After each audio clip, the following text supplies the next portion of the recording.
इंसान का शरीर और दिमाग अगर हम इसे ध्यान से देखें ना तो ये बिल्कुल एक स्मार्टफोन की तरह है। स्मार्टफोन, अच्छा, वो कैसे? देखिए, जो ग्रोथ है यानी हमारी हाइट और वजन का बढ़ना, वो उस स्मार्टफोन के हार्डवेयर अपग्रेड की तरह है। मतलब एक समय आता है जब फोन का साइज बढ़ना बंद हो जाता है ना? शरीर की हाइट बढ़नी रुक जाती है। हाँ बिल्कुल, एक उम्र के बाद फिजिकल ग्रोथ रुक जाती है। सही कहा। लेकिन जो डेवलपमेंट है यानी हमारा विकास, हमारे सोचने का तरीका, हमारे कौशल और हमारी भावनाओं का विकास, वो सॉफ्टवेयर अपडेट की तरह है। और मजे की बात यह है कि वो अपडेट जीवन भर चलता रहता है। अरे वाह, ये एनालॉजी तो बहुत ही सटीक है ना? तो आज की इस गहन चर्चा में हमारे पास जो बेहतरीन रिसर्च नोट्स और अध्ययन सामग्री है, उसी के आधार पर हमें यही डिकोड करना है कि ये पूरा सिस्टम आखिर काम कैसे करता है।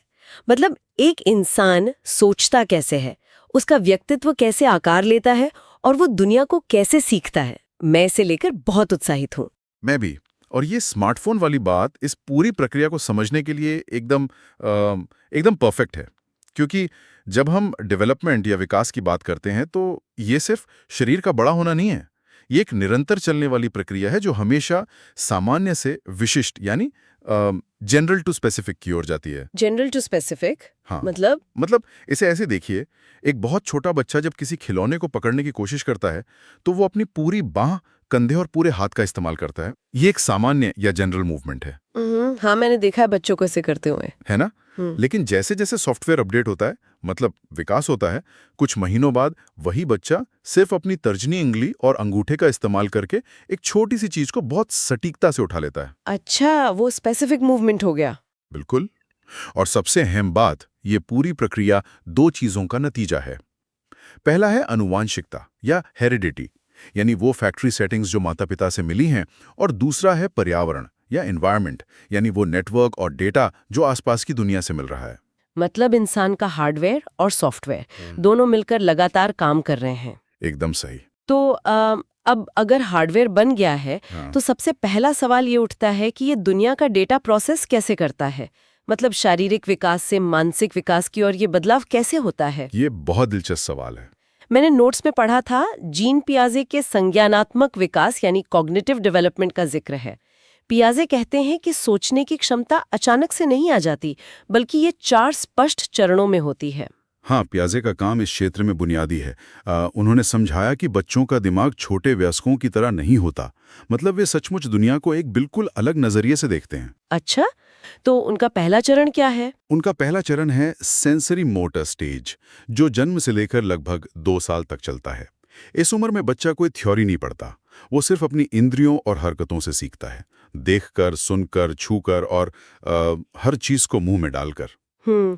यहीं पे वो दिलचस्प कॉन्सेप्ट आता है ना, जिसे ऑब्जेक्ट परमानेंस कहते हैं। हाँ बिल्कुल वही। क्योंकि जब छोटे बच्चों के साथ हम लुका छिपी या पीकाबू खेलते हैं, हम अपने चेहरे के आगे हाथ रख लेते हैं और बच्चा एकदम हैरान हो जाता है। सही कहा, हमें लगता है कि ये बस एक खेल है। हाँ, लेकिन असल में उस 6 महीने के बच्चे के दिमाग में जब कोई चीज आंखों के सामने से हट जाती है, तो उसका अस्तित्व ही ब्रह्मांड से खत्म हो जाता है ना? और जब ऑब्जेक्ट परमानेंस का विकास होता है, तब उसे समझ आता है कि चीजें छुप सकती हैं, लेकिन वे गायब नहीं होती। एकदम सटीक।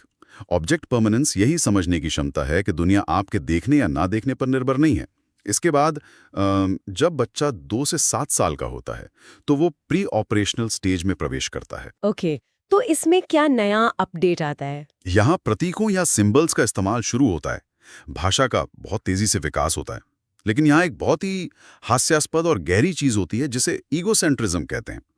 बच्चा पूरी तरह से अपने ही नजरिए में कैद होता है। ईगोसेंट्रिज्म मतलब क्या? इसका अर्थ ये है कि उसे लगता है कि पूरी दुनिया उसी के इर्द गिर्द घूम रही है? हाँ, काफी हद तक। जैसे अगर कोई बच्चा अपनी आंखें बंद कर ले, हाँ, तो उसे लगता है कि अब उसे कोई नहीं देख सकता, क्योंकि वो खुद किसी को नहीं देख पा रहा है। बिल्कुल, उसे लगता है कि जो वो महसूस कर रहा है, जो वो देख रहा है, पूरी दुनिया बिल्कुल वैसा ही महसूस कर रही है। वो दूसरे के पर्सपेक्टिव को समझ ही नहीं पाता। अरे वाह, ये तो बहुत मजेदार है ना?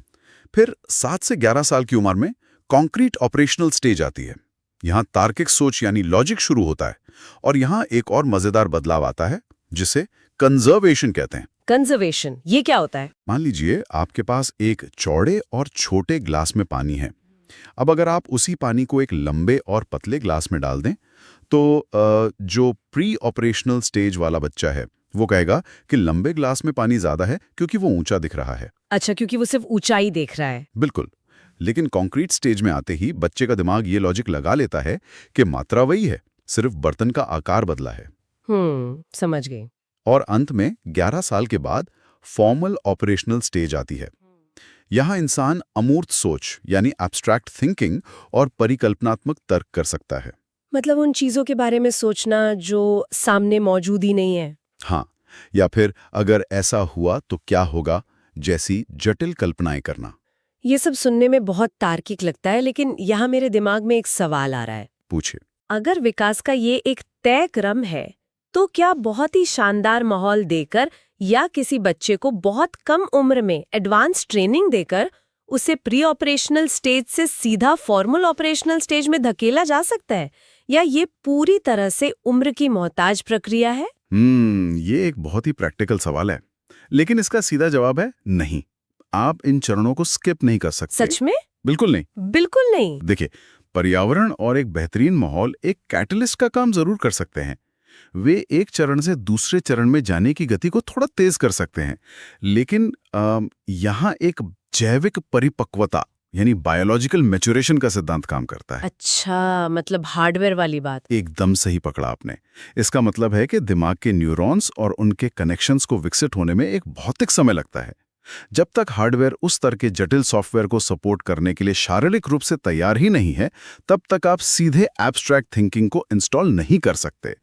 ये तो बहुत ही स्पष्ट हो गया। मतलब बच्चा हर चरण से गुजरेगा, बस कुछ बच्चे उस रास्ते पर थोड़ा तेज दौड़ सकते हैं। बिल्कुल सही है। तो चलिए, अब हमारे पास एक ऐसा हार्डवेयर है जो दुनिया का डेटा प्रोसेस कर सकता है, लेकिन जैसे जैसे ये डेटा प्रोसेस होता है वैसे वैसे इस सिस्टम का अपना एक यूजर इंटरफेस भी तो बनने लगता है ना। हाँ, दुनिया के साथ पेश आने का एक अनूठा तरीका। हाँ, और इसी को हम व्यक्तित्व या पर्सनालिटी कहते हैं। हाँ, नोट्स भी इस बात पर जोर देते हैं कि व्यक्तित्व सिर्फ इंसान का ऊपरी व्यवहार नहीं है, बल्कि ये उसके सोचने, महसूस करने और काम करने का पूरा एक पैटर्न है। बिल्कुल।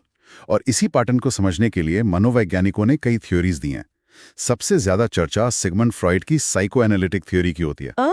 फ्रॉइड, इनका नाम तो बहुत सुना है। हाँ, फ्रॉइड का मानना था कि हमारा व्यक्तित्व 3 अलग-अलग हिस्सों के बीच चल रही एक लगातार खींचतान का नतीजा है। इड, ईगो और सुपर ईगो। इस कॉन्सेप्ट को मैंने अक्सर कार के इंजन या ब्रेक के उदाहरण से जुड़ते देखा है, जो मुझे थोड़ा घिसा पिटा लगता है। अच्छा, तो आप इसे कैसे समझाएंगी? अगर इसे आज के कॉर्पोरेट जगत के नजरिए से देखा जाए ना, तो शायद ये एक कंपनी के बोर्डरूम जैसा है। इड यानी आइद उस कंपनी की लालची सेल्स टीम है जिसे हर हाल में तुरंत मुनाफा चाहिए, चाहे तरीका कोई भी हो। ये प्लेजर प्रिंसिपल पर काम करता है। बहुत बढ़िया। और सुपर ईगो? सुपर ईगो उस कंपनी का बेहद सख्त लीगल और कंप्लायंस डिपार्टमेंट है, जो हमेशा नैतिकता और समाज के नियमों की किताब खोलकर बैठा रहता है और कहता है हम ऐसा नहीं कर सकते, ये गलत है। हाँ, एकदम सही। और जो ईगो है वो उस कंपनी का तनाव से भरा हुआ सीईओ है, जिसे रियलिटी प्रिंसिपल पर काम करना है। उसे सेल्स टीम की मांगे भी पूरी करनी है, लेकिन लीगल टीम के नियमों के दायरे में रहकर। ये बोर्ड रूम वाली एनालॉजी बहुत ही शानदार है, और सच में उस सीईओ यानी ईगो की हालत अक्सर खराब ही रहती है। जब ईगो इन दोनों के बीच संतुलन बना लेता है तो इंसान का व्यवहार संतुलित रहता है। लेकिन जब ये संतुलन बिगड़ता है तो मानसिक तनाव पैदा होता है। समझ रही हूँ। इसके बाद एक और बहुत ही अलग नजरिया कार्ल रॉजर्स का है, जिसे ह्यूमनिस्टिक थ्योरी कहते हैं। रॉजर्स के अनुसार हमारा व्यक्तित्व सेल्फ कॉन्सेप्ट पर टिका है। इसमें 2 चीजें होती हैं। कौन सी 2 चीजें? एक है रियल सेल्फ, यानी इंसान असल में जो है उसकी जो सच्ची क्षमताएं हैं, और दूसरा है आइडियल सेल्फ, यानी वो जो बनना चाहता है या समाज उसे जो बनाना चाहता है। मतलब हकीकत और उम्मीद का फासला। बिल्कुल। जैसे अगर कोई व्यक्ति अंदर से एक बेहतरीन चित्रकार है जो उसका रियल सेल्फ है, लेकिन वो खुद को एक सफल इंजीनियर के रूप में देखना चाहता है क्योंकि समाज उसे सफलता मानता है, वो उसका आइडियल सेल्फ हो गया। एकदम सटीक उदाहरण। रॉजर्स कहते हैं कि रियल सेल्फ और आइडियल सेल्फ के बीच जितना ज्यादा फासला होगा, इंसान उतना ही ज्यादा तनाव, चिंता और असंतोष से घिर जाएगा। एक स्वस्थ व्यक्तित्व के लिए इन दोनों का करीब होना बहुत जरूरी है। ये तो बहुत ही गहरी बात है ना? फिर आते हैं गॉर्डन ऑलपोर्ट, जिन्होंने व्यक्तित्व को कुछ लक्षणों या ट्रेट्स में बांटा है। उन्होंने 3 तरह के ट्रेट्स बताए: कार्डिनल, सेंट्रल और सेकेंडरी। कार्डिनल ट्रेट्स ये क्या होते हैं? कार्डिनल ट्रेट्स वो मूल लक्षण हैं जो इतने हावी होते हैं कि वे व्यक्ति की पूरी पहचान बन जाते हैं। जैसे किसी के लिए अत्यधिक शांति या करुणा उसका कार्डिनल ट्रेट हो सकता है, जिसके लिए वो जाना जाता है। यहाँ मुझे एक बात खटक रही है। बताइए क्या? अगर कार्डिनल ट्रेट्स इंसान की मूल पहचान है, तो क्या ये जीवन भर पत्थर की लकीर की तरह एक जैसे रहते हैं? क्या कोई बहुत बड़ा हादसा या कोई बेहद कड़वा अनुभव किसी के इन कार्डिनल ट्रेट्स को पूरी तरह से बदल नहीं सकता? मतलब कोई बहुत दयालु इंसान क्या किसी धोखे के बाद पूरी तरह से कठोर नहीं बन सकता? ये एक बहुत ही व्यवहारिक सवाल है। देखिए, सामान्य परिस्थितियों में मनोवैज्ञानिक मानते हैं कि कार्डिनल ट्रेट्स बहुत गहराई से जड़े होते हैं और जीवन भर लगभग स्थिर रहते हैं। लेकिन अगर परिस्थिति सामान्य ना हो तो? वही मैं कह रहा हूं, अगर कोई बहुत ही तीव्र मानसिक आघात या ट्रॉमा हो जो इंसान के मूल विश्वासों को ही जड़ से उखाड़ दे, तो हाँ, व्यक्तित्व में भारी और स्थायी बदलाव आ सकता है। न्यूरोप्लास्टिसिटी हमें बताती है कि दिमाग खुद को फिर से वायर कर सकता है, लेकिन ऐसी घटनाएं अपवाद में आती हैं। अपवाद है, पर संभव है। बिल्कुल। और इसी बात को गेस्टॉल्ट मनोवैज्ञानिकों ने, जैसे मैक्स वर्थहाइमर और कर्ट कोफका, एक अलग ढंग से समझाया। उनका कहना है कि व्यक्तित्व को ऐसे छोटे छोटे टुकड़ों या ट्रेट्स में तोड़कर मत देखिए। तो फिर कैसे देखें? किसी इंसान को पूर्ण या होल के रूप में देखना चाहिए, क्योंकि पूरी तस्वीर हमेशा उसके अलग अलग हिस्सों के जोड़ से कहीं ज्यादा बड़ी और जटिल होती है। ये समझ में आता है। तो हमारा यूजर इंटरफेस या व्यक्तित्व ये तय करता है कि हम दुनिया के सामने कैसे पेश आते हैं। लेकिन जब दुनिया हमारे सामने कोई मुश्किल खड़ी करती है, तो उसे सुलझाने की हमारी ताकत बुद्धिमत्ता यानी इंटेलिजेंस कहलाती है। सही कहा। तो मेरा सवाल ये है कि क्या बुद्धिमत्ता सिर्फ एक ही चीज है? क्योंकि सालों तक समाज ने यही माना है कि अगर कोई गणित में अच्छा है तो वो स्मार्ट है, और अगर नहीं है तो वो डम है। हाँ, और ये एक बहुत बड़ी भ्रांति रही है। शुरुआत में माना जाता था कि बुद्धि एक यूनिटरी क्षमता है, मतलब बस एक ही चीज है। लेकिन फिर हार्वर्ड गार्डनर ने आके इस पूरी सोच को पलट दिया। उन्होंने क्या कहा? उन्होंने मल्टीपल इंटेलिजेंस की थ्योरी दी और साबित किया कि बुद्धि 8 अलग अलग प्रकार की होती है, और ये सभी प्रकार एक समान महत्व रखते हैं। 8 अलग अलग प्रकार? सच में? मतलब हर किसी का प्रोसेसर अलग तरह के डेटा को ज्यादा बेहतर ढंग से समझता है? बिल्कुल। गार्डनर ने बताया कि भाषाई और तार्किक बुद्धि के अलावा भी बहुत कुछ है, जैसे स्थानिक या स्पेशल बुद्धिमत्ता। स्पेशल ये किस में होती है? जो आर्किटेक्ट्स या पायलट में होती है। वे एक 2D नक्शा देखकर अपने दिमाग में पूरी बिल्डिंग का 3D मॉडल खड़ा कर लेते हैं। अरे वाह, हाँ, ये तो एक अलग ही टैलेंट है। इसके अलावा संगीतमय बुद्धि, शारीरिक बुद्धि, जो एथलीट्स या डांसर्स में होती है, जो अपने शरीर की हर मांसपेशी पर गजब का नियंत्रण रखते हैं। और लोगों को समझने की क्षमता भी तो इसी में आती होगी। बिल्कुल। उसे इंटरपर्सनल कहते हैं, यानी दूसरों की भावनाओं को भांपने की क्षमता। और एक होती है इंट्रापर्सनल, यानी खुद के भीतर की उलझनों को समझने की क्षमता।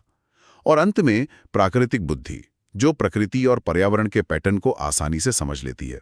गार्डनर के साथ साथ नोट्स में रॉबर्ट स्टर्नबर्ग की ट्रायआर्किक थ्योरी का भी जिक्र है। उन्होंने भी बुद्धिमत्ता को 3 हिस्सों में बांटा है। हाँ, एनालिटिकल, क्रिएटिव और प्रैक्टिकल। हाँ, एनालिटिकल जो किताबों से आती है, क्रिएटिव जो नए आइडिया सोचती है, और प्रैक्टिकल जिसे हम अक्सर स्ट्रीट स्मार्टनेस कहते हैं। सही कहा। और जाहिर है, इन्हें मापने के लिए मशहूर IQ टेस्ट हैं, जिसका फॉर्मूला बहुत ही सीधा है। मानसिक आयु को वास्तविक आयु से भाग दें और 100 से गुणा कर दें। IQ मापने का एक तरीका जरूर है, लेकिन बुद्धिमत्ता के साथ एक और उच्च स्तरीय सोच जुड़ी है, जिसे मेटाकॉग्निशन कहते हैं। ये शब्द थोड़ा भारी है। बहुत भारी है। हाँ, लेकिन इसका मतलब बहुत गहरा है। मेटाकॉग्निशन को अगर आसान भाषा में समझें तो ये अपनी ही सोच के बारे में सोचना है। बिल्कुल। इसे ऐसे देखा जा सकता है कि इंसान के दिमाग के ऊपर एक ड्रोन कैमरा उड़ रहा है। जब वो नीचे बैठकर कोई मुश्किल सवाल हल कर रहा होता है, तो वो ड्रोन कैमरा ऊपर से रिकॉर्ड कर रहा होता है कि मैं ये सवाल कैसे हल कर रही हूँ, क्या मेरी रणनीति सही है, क्या मुझे कोई दूसरा तरीका अपनाना चाहिए। ये खुद की रणनीति का लाइव विश्लेषण है। बहुत ही शानदार एनालॉजी है ये ड्रोन कैमरा वाली। ये ड्रोन कैमरा ही है जो इंसान को अपनी गलतियों से सीखने और अपनी रणनीति को तुरंत बदलने की क्षमता देता है। सफल प्रॉब्लम सॉल्विंग के लिए मेटाकॉग्निशन सबसे जरूरी कौशल है। लेकिन अगर ये सब इतना स्पष्ट है, मतलब अगर गार्डनर ने साबित कर दिया है कि 8 अलग-अलग तरह की बुद्धिमत्ता होती है, तो हमारी शिक्षा प्रणाली आज भी सिर्फ तार्किक और भाषाई बुद्धिमत्ता यानी उसी पुराने आईक्यू पर ही इतना जोर क्यों देती है? ये एक बहुत बड़ा सवाल है ना? अगर किसी बच्चे का शारीरिक या स्थानिक प्रोसेसर बहुत तेज है, तो स्कूल उसे वो मान्यता क्यों नहीं देता जो एक गणित के टॉपर को मिलती है? ये एक बहुत ही ज्वलंत सवाल है और सच कहूं तो इसका जवाब मनोविज्ञान में नहीं बल्कि इतिहास में है। इतिहास में? कैसे? हमारी शिक्षा प्रणाली का जो ढांचा आज हम देखते हैं ना, वो औद्योगिक क्रांति के समय तैयार किया गया था।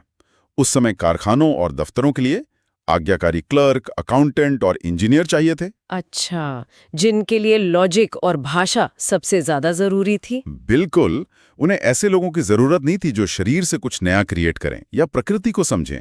उन्हें तो बस एक सिस्टम चलाना था। हालांकि आज दुनिया बदल गई है, लेकिन वो पुराना ढांचा रातों रात नहीं बदलता। ये बहुत ही गहरी बात है। तो अब इस सिस्टम के पास अपना हार्डवेयर है, सोचने का तरीका है, व्यक्तित्व का इंटरफेस है और समस्याओं को सुलझाने के लिए अलग-अलग तरह के प्रोसेसर्स हैं। हाँ, बेसिक्स तैयार हैं। सीखने या लर्निंग के सिद्धांतों को मुख्य रूप से 3 नजरियों से देखा जाता है। पहला है व्यवहारवाद या बिहेवियरिज्म, जिसके प्रमुख स्तंभ पावलोव और स्किनर हैं।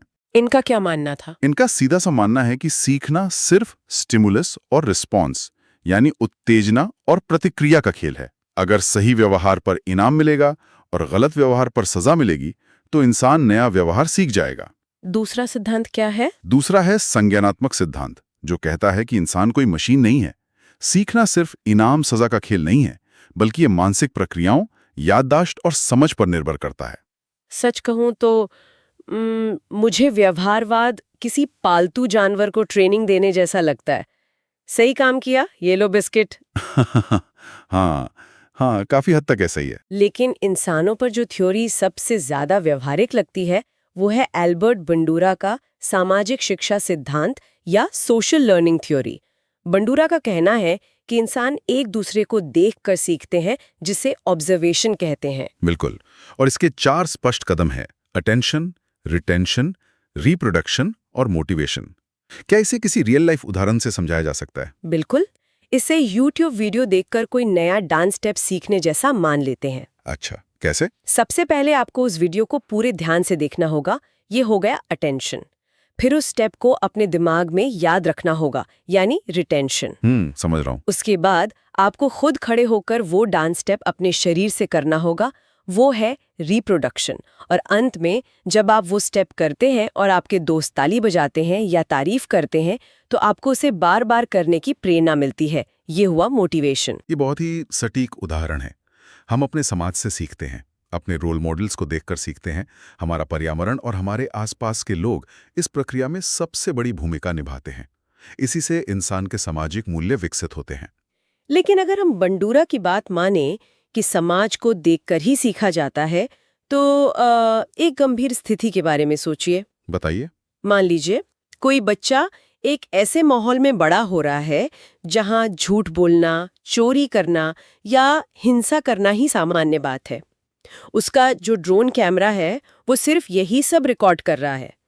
तो क्या बिना किसी बाहरी हस्तक्षेप के वो बच्चा कभी सही चीजें सीख पाएगा? अगर बंडूरा के सिद्धांत के नजरिए से देखें तो बिना किसी नए रोल मॉडल या बाहरी हस्तक्षेप के उस व्यक्ति के लिए सही व्यवहार सीखना लगभग असंभव है। असंभव क्यों? क्योंकि उसका रेफरेंस पॉइंट ही गलत है। जब तक उसे कोई ऐसा व्यक्ति, किताब या माहौल नहीं मिलता जो उसे एक अलग और बेहतर नजरिया दिखाए, तब तक वो उसी व्यवहार को दोहराता रहेगा जो उसने अपने आसपास देखा है। उसे लगेगा कि दुनिया ऐसे ही चलती है। एकदम सही। इसीलिए समाज में अच्छे रोल मॉडल्स और एक स्वस्थ पर्यावरण की अहमियत इतनी ज्यादा होती है। और ये चर्चा सीधे हमारे अगले और अंतिम बड़े विषय पर आती है। सीखना और विकसित होना हमेशा एक आसान या सकारात्मक प्रक्रिया तो होती नहीं है। बिल्कुल नहीं। जब गलत चीजें डाउनलोड हो जाती हैं या जब सिस्टम पर इतना लोड पड़ता है कि वो क्रैश होने लगता है, तब इंसान को मानसिक स्वास्थ्य और सही मार्गदर्शन की आवश्यकता होती है। हाँ।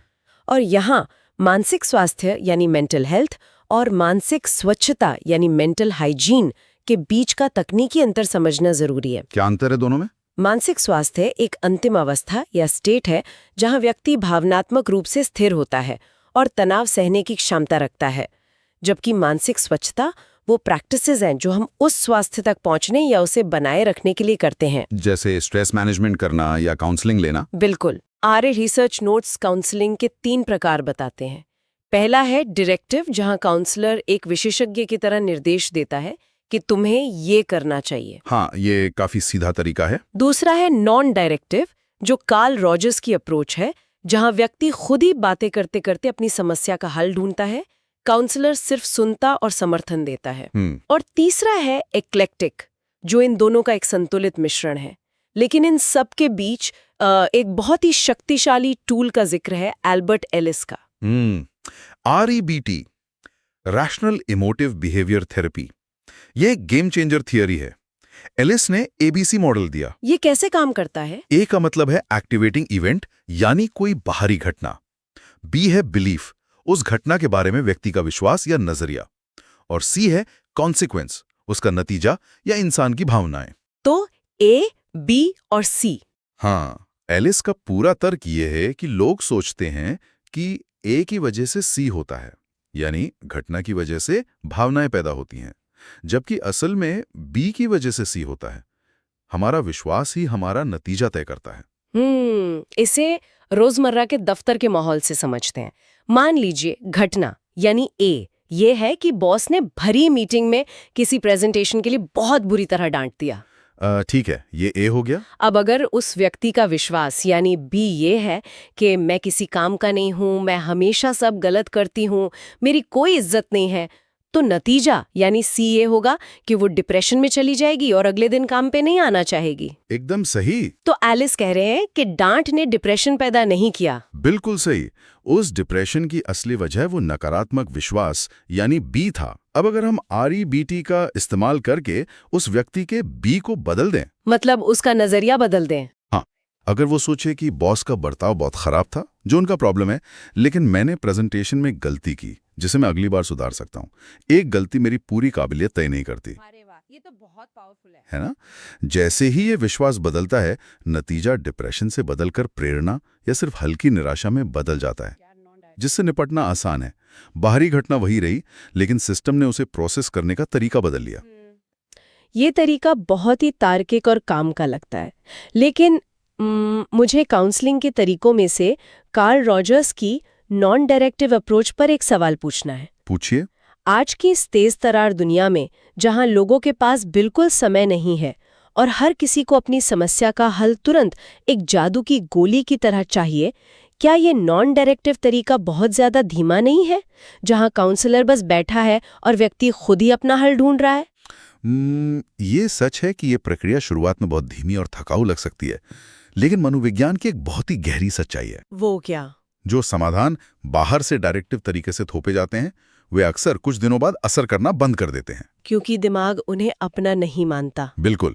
लेकिन जब कोई व्यक्ति नॉन डायरेक्टिव तरीके से खुद अपनी भावनाओं की परतें खोलकर, रोकर या फ्रस्ट्रेट होकर अपनी समस्या का असली कारण खोजता है, तो उसके दिमाग के न्यूरॉन्स सचमुच हमेशा के लिए बदल जाते हैं। वाओ! वो समाधान उसका अपना होता है और जो हल भीतर से आता है वही स्थायी बदलाव लाता है। बहुत खूब।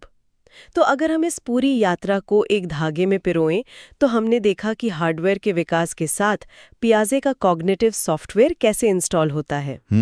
फ्रॉइड और रॉजर्स ने हमें बताया कि ये डेटा प्रोसेस होकर हमारा व्यक्तित्व कैसे बनाता है। गार्डनर ने समझाया कि समस्याएं सुलझाने के लिए हमारे पास 8 अलग-अलग प्रकार के प्रोसेसर हैं। बिल्कुल। और वायरस को REBT से कैसे फिक्स किया जाए। और ये पूरी जानकारी सिर्फ किताबी ज्ञान या मनोवैज्ञानिकों के लिए नहीं है। हाँ, इसका हम अपनी जिंदगी में रोज इस्तेमाल कर सकते हैं। ये हर उस इंसान के लिए एक टूल किट है जो अपने खुद के दिमाग, अपने बच्चों, अपने सहकर्मियों और इस समाज के काम करने के तरीके को गहराई से समझना चाहता है। ये सच सच में एक ब्लूप्रिंट है कि इंसान जो है वो आखिर वैसा क्यों है। और जाते जाते रिसर्च नोट से निकलकर आने वाला एक बहुत ही गहरा विचार जिस पर सुनने वालों को सोचने की जरूरत है। क्या है वो विचार? हमने शुरुआत में ही स्थापित किया था कि विकास एक जीवन भर चलने वाली प्रक्रिया है और दिमाग कभी विकसित होना बंद नहीं करता। तो अगर एक 50 साल के व्यक्ति का दिमाग काम कर रहा है तो क्या वो एक 20 साल के व्यक्ति से बिल्कुल अलग तरीके से नई चीजें सीखता है? ये तो सोचने वाली बात है। और अगर वयस्कों के सीखने का तरीका, उनके अनुभव और उनका पर्यावरण बच्चों से इतना अलग है, तो क्या हमें वयस्कों के लिए बिल्कुल एक नई तरह की शिक्षा प्रणाली की जरूरत नहीं है? जो बच्चों के स्कूलों के ढांचे से पूरी तरह अलग हो। ये एक ऐसा विचार है जो पूरी शिक्षा व्यवस्था पर सवाल खड़े कर देता है। शायद जीवन भर इस स्मार्टफोन को अपडेट रखने के लिए वयस्कों को एक अलग ही नेटवर्क की जरूरत है। बिल्कुल। इसी विचार के साथ इस सफर को यहीं रोकते हैं। अपनी सोच के बारे में सोचते रहिए, मेटाकॉग्निशन का ड्रोन उड़ाते रहिए और सबसे जरूरी अपना सॉफ्टवेयर अपडेट करते रहिए। इस डीप डाइव में जुड़ने के लिए शुक्रिया।